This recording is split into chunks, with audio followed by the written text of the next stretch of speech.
What's going on, guys? Welcome to the very first episode of The Pad Player.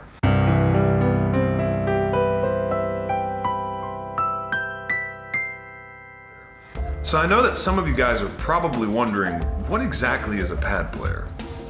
Why don't you just call yourself a keyboardist? Well, if you actually look online, a keyboardist is somebody who actually plays a keyboard.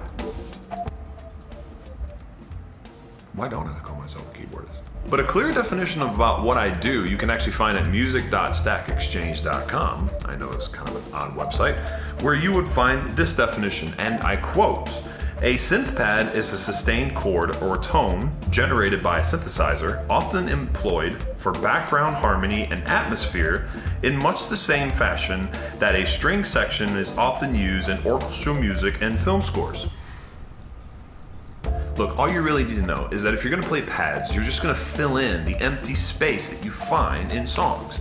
And you're going to create accents in the songs that enhance them. But how did all this really start? Well, you're going to have to go way back when the keyboard was originally invented. The pianoforte, or more commonly called the piano, was invented by a man named Bartolomeo Cristofori in 1709.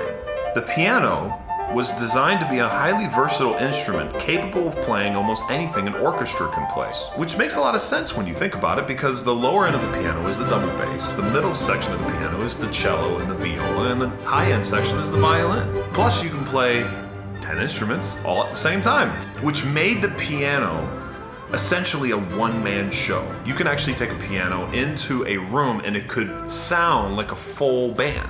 And if you listen to any concert pianist, you're gonna say, yeah, it definitely sounds pretty full. Then say a trumpet or a saxophone, or even one of those stringed instruments by themselves. Now, of course, you got people that can play the fiddle, and they can play it really, really fast. But it's not gonna sound as full or has the quality of a piano by itself. Now we're going to make a jump from the 1700s all the way up to the 1900s to talk about the first synthesizer. In the 1950s, there was a huge push for electrical instruments. If you start thinking about the electrical guitar and the bass and all that stuff, and you look at a lot of the bands that were coming out during that time, it was a huge push.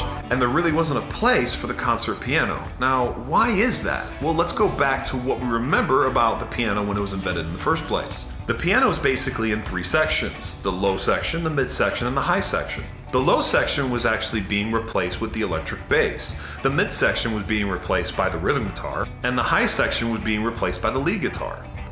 You basically had no place for a piano. Now, why couldn't you play the piano along with these instruments? Well, the problem you're running into there is clashing.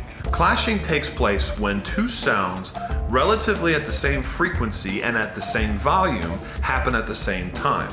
The trumpet doesn't have the same frequencies at the same octave as a viola does. And you can tell the sound coming out of those two instruments are very, very different. But if you were to listen to, say, a female singer and a saxophone, you'll actually notice that those two sounds are very, very similar.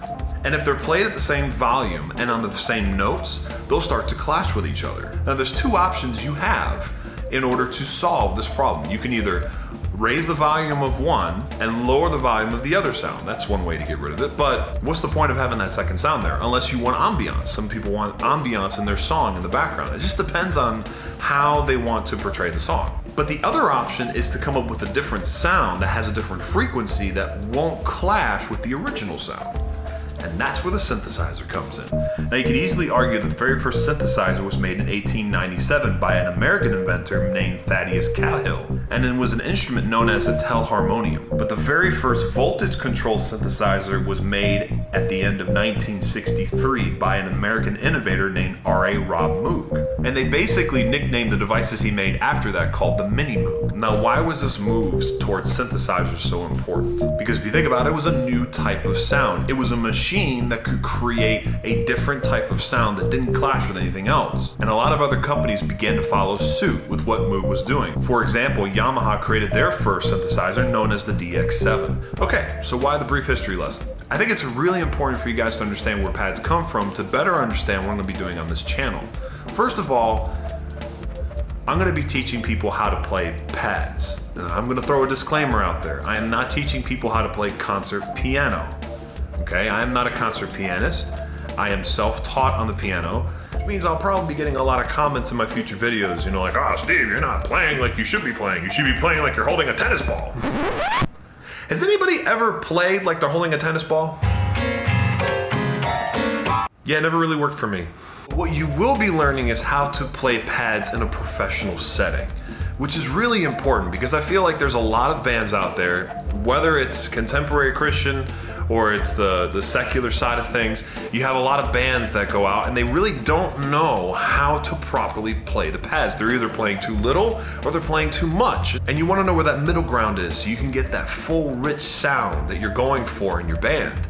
And you really want it to sound as professional as possible. So the second thing that I'm going to be doing is I'm going to be going to a lot of different places to review keyboards. I'm going to go to places like Guitar Center and Sims, and I'll be going there basically to find out what kind of keyboards they have and what they're good for. I mean, let's just be honest, you don't want to buy a $2,000 keyboard when the $1,000 keyboard will suit you better. And so I'll be reviewing these keyboards and figuring out what kind of pads they have in them, you know, what kind of features they have, what price they are, of course. I'm even gonna try to dig in a little bit, try to figure out what's underneath in order to see whether or not there's gonna be a lot of problems. I'll also be going to forums and figuring out what's wrong with the pianos, like what sort of problems they typically have. That way you got a little bit more knowledge in the future in case you run into this problem and you'll be able to fix it a lot quicker. Third, what I'm gonna be doing is actually playing a variety of songs with pads. You have to forgive me if I focused a lot on worship music because I am currently playing over at Seacoast Church. I'm at the Irmo campus. I've been playing at Seacoast for a good 5 years now. I've been playing on worship teams for a good 12, and so I really am going to focus a lot on that. But I will be focusing on secular songs as well. So if you've got a song that you would like me to do, go ahead and just post it in the comments below, and I will see if I can do that for you. But the last thing I'm really going to be focusing on is Keyboard 101. Things like, what's a pedal? And how should I appropriately use it in specific songs?